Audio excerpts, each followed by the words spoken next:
kind of my mantra has been bloom where you're planted. And I look at some of the places that I've lived that maybe I didn't want to move there. I didn't have a great attitude. And it came to be a place that I really enjoyed and came to love. And by having a mindset that you're looking for the good or you're looking for the ways that you can grow, your life can change in unexpected ways and it can still be beautiful. Welcome to Wild Development Studio. Join us as we venture into the breathtaking realm of wildlife arts and untamed adventures. With captivating stories from the field and ideas to dive into the visual arts, we'll ignite your passion for conservation. Get ready to develop something wild. Welcome to Wild Developments, where we bridge the gap between the confines of your office to the freedom of the great outdoors.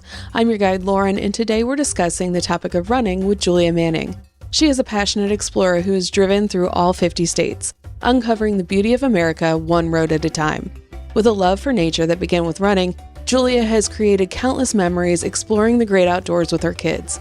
From birding in North Dakota to camping in the heart of California, embracing the full experience of nature. We explore the profound impact of being outdoors, discover how nature offers peace and brings gratitude through the eyes of someone who has lived and breathed these experiences across the country. Julia, thank you so much for being here today. Oh, I'm so excited to talk with you today. It's such a pleasure to be here. Thank you. Thank you. And we met through the Mic Drop workshop and took that class. That was a great class. I highly recommend anybody sign up for that VIP because that's really helped me connect with so many amazing women like yourself. Can you tell me a little bit about your background? So I've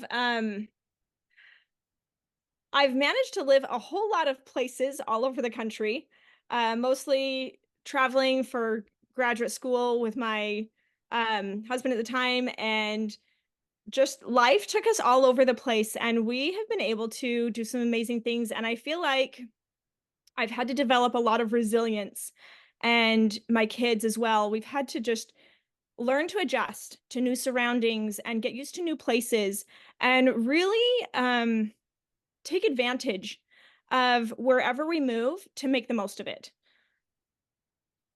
So I see you've been to all 50 states. Yes, we have. What was your favorite state to be in that just felt like home? And then what is on the total opposite of that? What was kind of the hardest for you to adjust to? Okay. You know, I would say, well, I grew up in Arizona, so Arizona really is still home for me. I live in California now. But when I think of home, I still think of Arizona just because I love it there. Um, the hardest place for me to adjust to, though, was when we moved to Massachusetts, and it was just kind of a volatile time in our lives. And I had just had my third baby. He was like not even a month old when we moved there. And it was the dead of winter, and it was like one of the coldest days on record that year. So it was just so many things that all came together, and I really didn't want to move there. But actually, it turns out that that is where I have really left a piece of my heart. I loved New England so much and just really embraced this magical, enchanting feeling over there in New England. And I just loved it. It sounds like you are a warm body, having lived in Arizona and now you're in California. So I feel New England would be quite a shift for you. It was, yeah, and, we later on lived in North Dakota for a couple years, so I have done the cold. Um, I know how to do it, but no, I really don't enjoy it, that I would be happy to be in sunshine for the rest of my life. Do you find it's harder to be more resilient in colder places? Oh, that's a good question. I think that it can be. It's always hard to move to somewhere or to be somewhere that you're not happy about or you don't wanna be there, and it takes some serious mental strength to overcome that, and to decide that you're going to make the most of it. What goes through your head to help you stay positive and overcome those challenges? Um, I think probably just recognizing if I allow myself to just stay miserable or choose that I'm not going to enjoy it, then I won't. And it just feels like a waste. And so I just try to turn things around and gratitude and try to get to know the place. The sooner I can get to know the place or get out and explore and kind of put my boots on the ground. The easier it is to adjust and getting to know people. I think that it has really helped to find some good friends or friends for my kids has been a huge thing to really help you feel settled and feel like this place has some merit or maybe I don't want to be here forever but I can enjoy what experiences living here will give me now. That's great advice. What are some ways that you like to explore in a new area? um Actually, the number one way that I explore is through running. That I've been a runner for several years, and I just get out and I run and having my feet on the ground and just kind of being able to pick whatever road I want to go on, um, really solidifies that for me that I can see, well, where will this take me? And what can I find going this way? Or I find a path and just see where it goes. And see how far I can run. Especially like when I'm training for marathons, it's like, well, I need to find some way to run 20 miles, and I'm not going to do a 5 mile loop 4 times. So how far can I run from where I'm at? That's probably the biggest way that I learn a place and really make it feel like home is by getting to know it through running.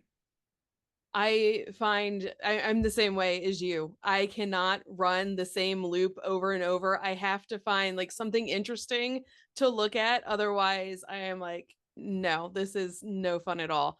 Um, what is easier for you, hills or flat? Oh, well, I guess flat is easier, but the last place I was living, in California, we were there for about 4 years. The entire place was hills. Like there was not, you could not even leave my neighborhood without running hills. And there was something that was really satisfying in having to run some of those hard hills and getting to the top and just having a great view. Like being able to watch the sunrise was just amazing. And so I had my favorite spots that I would kind of try to time when I knew there would be a really good sunrise and be able to see, have a great vantage point or have a great view or just enjoy that. Um, and you don't get that with flat land. Where I'm at right now is really flat. And as I've been kind of going around lately, I've been reminiscing. It's like, oh, this kind of looks like North Dakota. This is so flat here. And I feel a fondness. So I don't know. I like the challenge of hills, but it's always easier to run a flat ride. I well, sometimes for me the flat can be really difficult. The Flying Pig marathon, the first half is very hilly, like very hilly. Okay. And when you're going downhill, that I'm like a big kid. I'm going wee as I'm running Yes. downhill.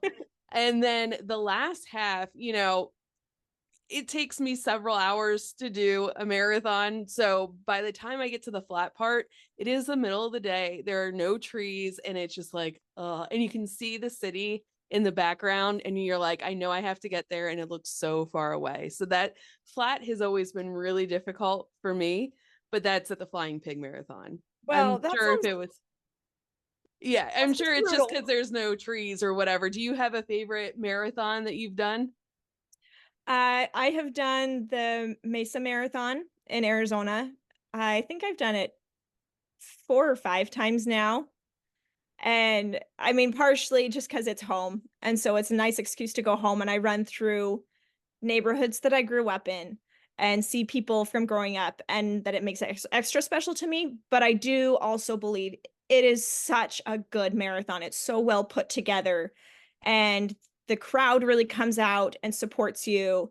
And having people cheer you on when you are at your lowest, there is just nothing like that feeling of just like random people are cheering for me, like, and I'm gonna cry because I'm just so low and this is so hard, when you're Yeah. at your lowest. So I love the Mesa Marathon. The community of people that come out and cheer runners on, like, first of all, if you're one of those people listening, you guys are saints.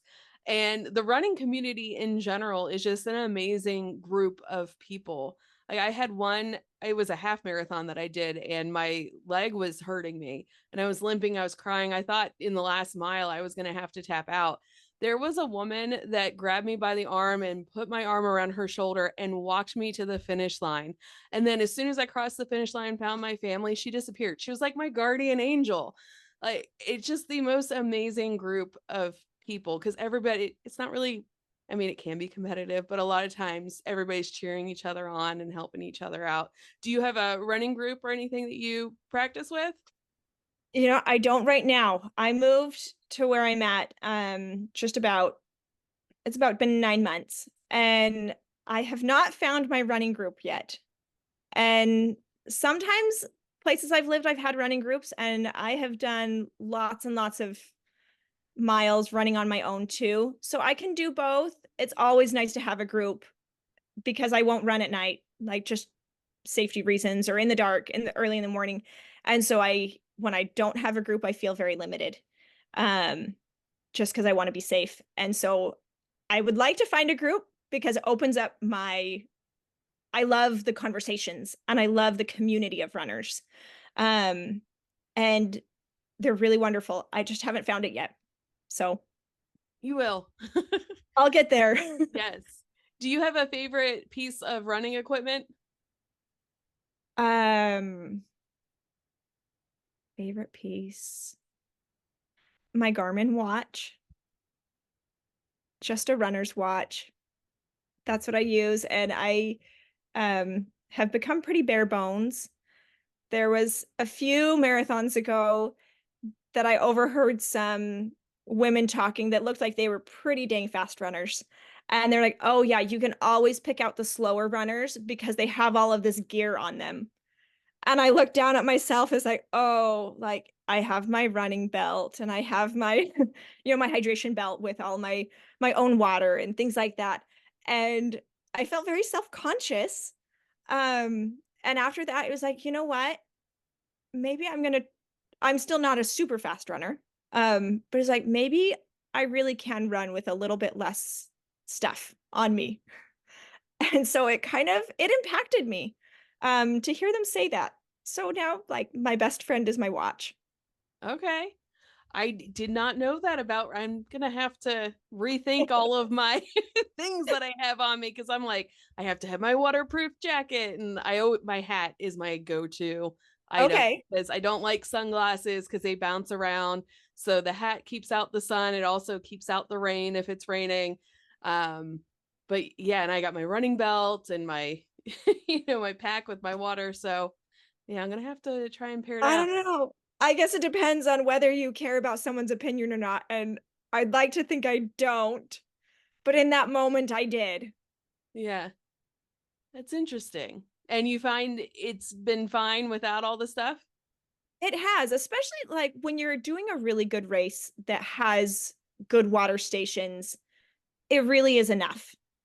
And I'm trying to think. I think maybe this last race, maybe I didn't run with my water.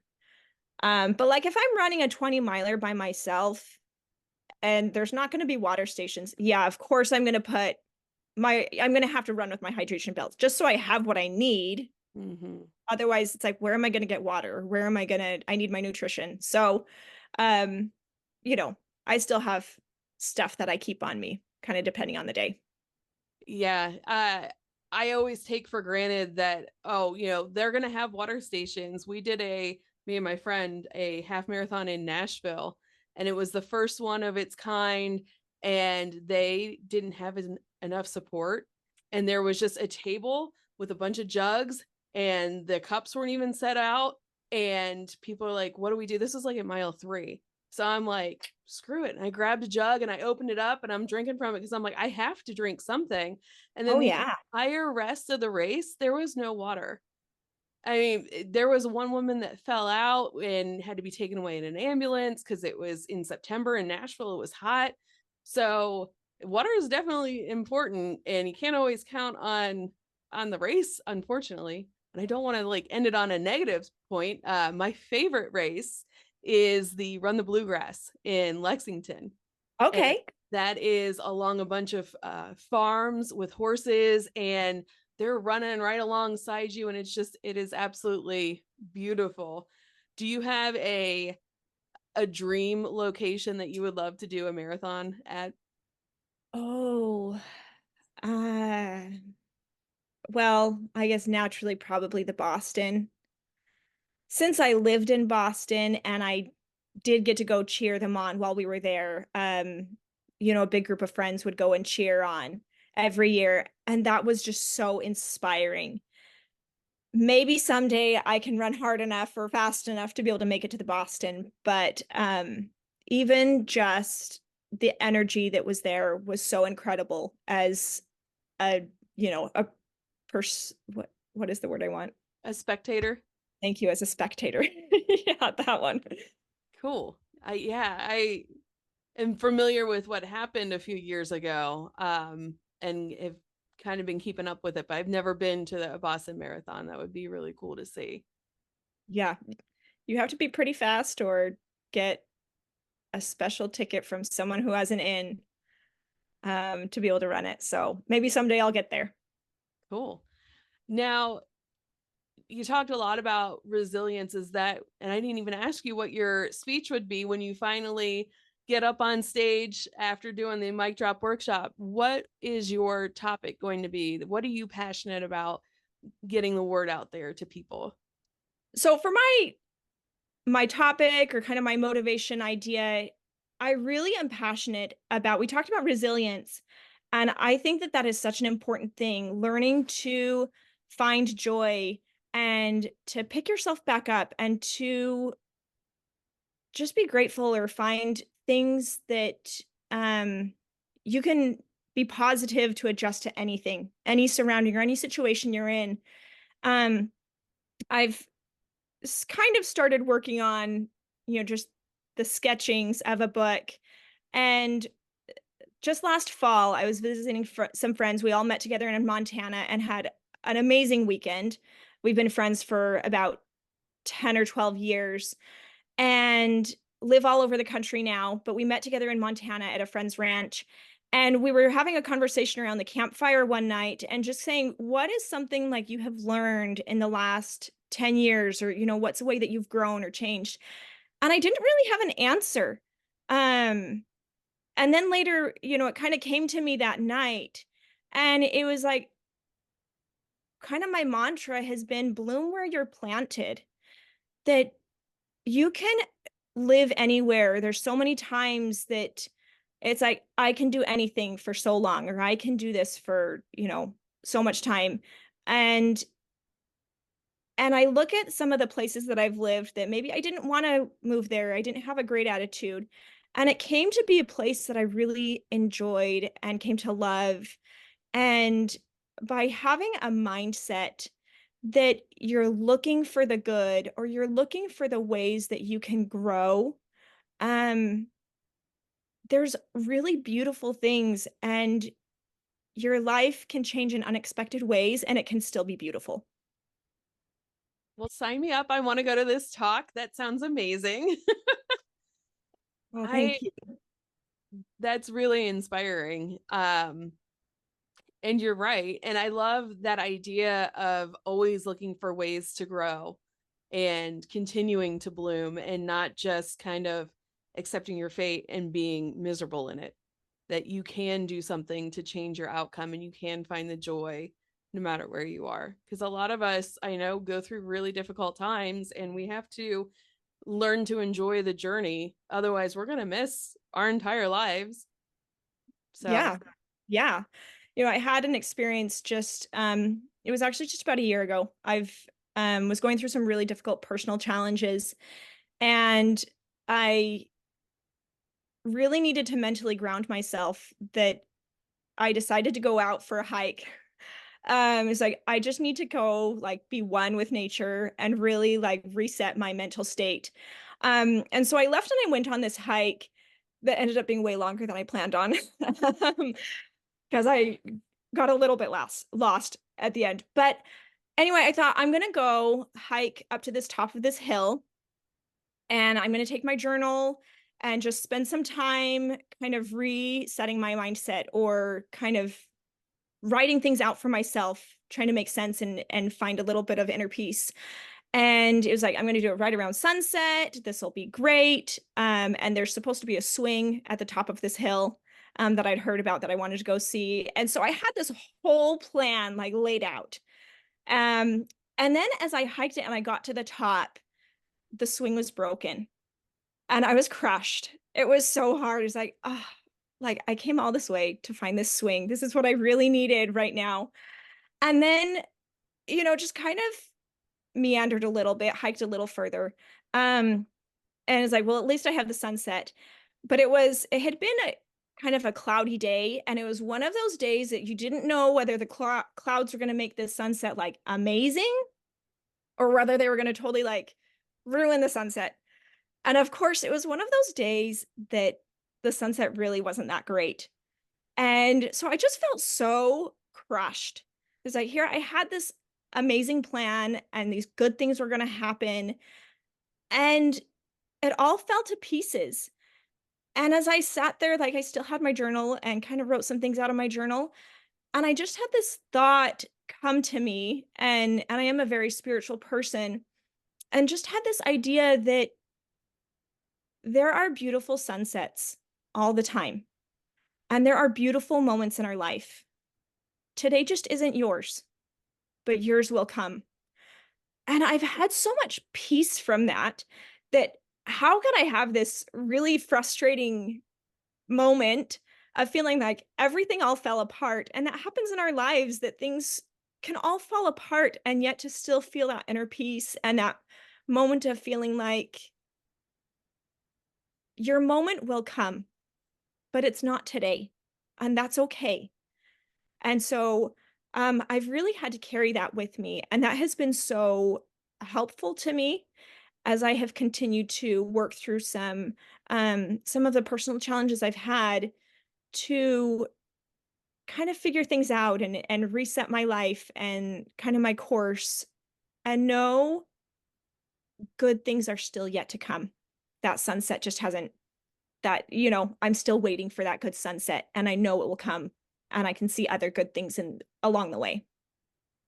That is super inspirational. I'm in a season of my life right now where it's like all the doors seem to be closing, and it's like I'm sitting here, I'm ready, I'm waiting, and it hasn't come yet. And to know it will come, you just got to be patient is very helpful. Would you say that was one of your favorite experiences out in nature? I would, yeah, just because it was so impactful to me. And I think it's going to stay with me for a really long time. Do you often get outside in nature with your kids? Oh, I try to. They really put up a fight sometimes. But I have tried to get out as much as we can. And once they're out there, they enjoy it. Sometimes it's a fight to get them there. And we have come to, I have four boys. Um, and I got to the point that I realized my boys need outdoor experiences. And if I don't give it to them, or help them to have those, then they're not going to have those opportunities. And so we have started to go camping and just exploring the beautiful place that California is. That we went camping in the redwoods, and we just went camping last month, kind of along the coast. And to be able to spend time there to enjoy it rather than just drive by, it's not the same experience. And once, we get on the way home from the camping trip, they're like, Mom, that was the best thing in the whole world. That was so fun. We loved it. So That is the best, isn't it? When they put up such a fight to get outside, and then you're like, come on, just, I know once you get it there, you're going to love it. And then they're like, wow, that was actually really cool, Mom. Thanks. So I always love when my son's like, oh, actually, that was fun. Yeah. There is a podcast that you guys might be interested in. It's a Golden State Naturalist, and she Oh, talks all about stuff in California. And she had an episode on beavers, and but it's all California based. So that might be something that you guys are really interested in and can explore some of the things that she's explored. oh, I haven't heard of that one. I'll definitely look into that. That sounds fun. Yeah. Uh, do you guys have a bucket list experience that you want to see in nature? Oh, bucket list. I'd say there's still a few things yet that we want to see or do. Um, as silly as it is, we have not yet seen a bear on any of our adventures, and we were camping with some friends last fall, and someone on the hike we were on, then they said, "Oh, there's a bear just ahead. Several people have reported seeing a bear today," or, it was actually two or three. And we're like, yes, like this is so exciting. We don't want to like have a bear encounter, but just to even see one in the wild. My boys have really wanted to do that, and we didn't get to see it. They were really disappointed. So that's kind of still on our list. Maybe some point we'll find a bear. Um, but that's something silly that we have that we want to do. We've got Gatlinburg close to us, and they're known for their black bears. And we've been so many times. And it wasn't until last year that I finally saw a bear out in the wild. So I'm thinking of you guys and hoping you get your experience because that'll be really cool for you. What got you interested in nature? Um, it probably started with running, just because it got me out in nature and really feeling that high and enjoying the beautiful things that I couldn't see any other way. Um, and one way that I kind of got my kids into it, when we were living in North Dakota, there was about 15 minutes from where we lived to the Air Force Base. And we went up there often, um, because we were there for the Air Force. And I started seeing these, um, I started seeing these birds on our drives. And it's like, I wonder what kind of bird that is. And so I finally looked it up and I found this app. It was a bird watching app, and downloaded it and started identifying the birds as we would drive to and from the Air Force Base. And my boy was like, "Oh, that's kind of cool. Mom, can I look at that? Mom, can I just look at what birds are on here?" And so it kind of became a thing for a couple of years that we would look at birds and identify them, or sometimes they would just steal my phone and look at the app and just kind of peruse and like, oh, isn't this bird cool? Or mom, listen to this bird sound. And so it's kind of been a fun, kind of little silly way that my kids briefly embraced nature, for a few years. We moved to South Korea after that, and it kind of fell apart because we didn't have the bird app didn't work there anymore. Um, but for those few years, that was something really fun that we did. It's funny how birding brings people together. And the older I get, the more I love birding. Like we've got so many feeders in our backyard. You guys have a feeder or anything like that now in California? I've wanted to get one. I haven't yet. I would love to. I know that my boys would enjoy it too. We just saw a pheasant last week when we were out and about, and they're like, "Mom, look, that's so cool. What is that?" Um, and it was beautiful. But no, I don't have a feeder in my backyard right now. I have a really small backyard. Um, it's just concrete. So the birds that would come would have to go a little ways to come find me. Yeah, that's fair. What do you feel is the biggest thing that you gain from being out in nature?